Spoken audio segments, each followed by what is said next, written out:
Now, interestingly, Saudi Arabia and other U.S. allies in the region are reading which way the wind is blowing in Washington, and they're preparing accordingly. This helps explain some of Saudi Arabia's most recent efforts at reconciliation with Syria. This began at the Kuwait summit, with talks between King Abdullah and Assad, but this didn't manifest itself into a joint communique at the summit's conclusion or anything like that on how to deal with the crisis in Gaza, especially the provision of Arab aid. After a mechanism was eventually worked out for aid, diplomatic contacts between Riyadh and Damascus intensified, leading to yesterday's mini-summit in Riyadh, which included Egypt and Kuwait as well.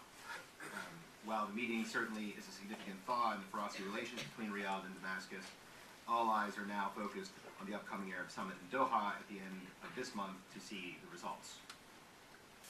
The issues at stake are twofold. First, fostering reconciliation between Fatah and Hamas to avoid the repeat of the Gaza crisis. Second, includes the upcoming elections in Lebanon scheduled for June 7th. Saudi Arabia and Syria are both apprehensive about the Lebanon poll. Riyadh wants the elections to take place peacefully, which in turn is likely to benefit its allies there. For its part, Syria seems to want to institutionalize the blocking, or what the Syrians call the guaranteeing third, of deputies for the Hezbollah-led opposition in any Lebanese cabinet. And I think most of you know that that's the sort of formula from the Doha Accord that currently governs the construction of the Lebanese cabinet.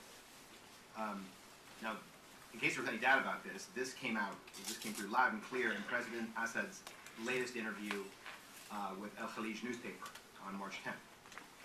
He asked, will the winner in this election take Lebanon towards reconciliation, or vice versa? He then said, if there were forces that wanted to withdraw a consensus, or the Doha Accord, under the title, I am the winner, the result will be to sabotage the situation in Lebanon and the return to instability. This is how we look at the elections in Lebanon. So, in other words, if March 14th wins the poll, Syria will insist on a blocking third. March 14th reply is straightforward. The Doha deal was temporary and extra-constitutional and not in the top accord. The Doha deal expires with the next poll. By maintaining the blocking third for Hezbollah, Damascus believes this will ensure its interests in Lebanon. But it also believes it will help mitigate any possible effect from the tribunal into the murder of former Lebanese Premier Rafik Hariri and 22 other figures in Lebanon. The first report into the murder's investigation pointed to Syrian regime officials. Damascus denies these charges, declaring that the investigation is a, quote, politicizing trap for the Syrian regime. Subsequent reports have been less specific in terms of culprits. The tribunal was established on March 1st and is expected to begin issuing indictments soon. Syria's position on the tribunal is that any person accused of involvement in the murder will be tried in a Syrian court and therefore will not be handed over to the tribunal, or perhaps could be handed over to the tribunal at a later date. It's not exactly clear what the position is. But I think more ominously, in his interview with El Khalij, Assad took Syria's objection to the tribunal a step further. He said, if there is any politicization of the tribunal, Lebanon will be the first to pay the price. Needless to say, Assad's message was not lost on most Lebanese. A few interesting points to watch, or things I think are very important to watch in the coming months.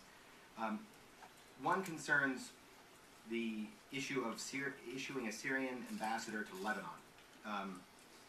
France has been deeply involved in an initiative over the last couple of years. It depends on where you sort of put down the markers where it began. Concerning first having a president selected in Lebanon, then having him put into office, and then establishing diplomatic ties between the two countries. President Assad promised Nicolas Sarkozy that he would have put an ambassador in Beirut by the end of 2008. In case, for those of you following this, I'm sure will note that this has yet to happen. and has a lot of people asking what is the delay, including many people in France. And this is where it becomes unclear. Some people say, well, he's waiting for the U.S. to put an ambassador back in Damascus, which is clearly not part of the deal. Or is it something new? Some people believe that he will not put an ambassador in Beirut until such time as the elections are held in Lebanon and a non-March 14th government is in place. Of course, you have to ask President Assad that. But I think perhaps more interestingly to follow in the coming months will be to watch Syria's reactions to the indictments, or possible indictments, of its allies in Lebanon in the tribunal. Will Syria maintain a common front with these parties in rejecting the tribunal as foreign interference in Lebanese affairs? Or could Syrian interests diverge with its Lebanese allies at that point, which in turn could kickstart some of the broad realignments Washington wants to see from Syria in the region? Thank you very much.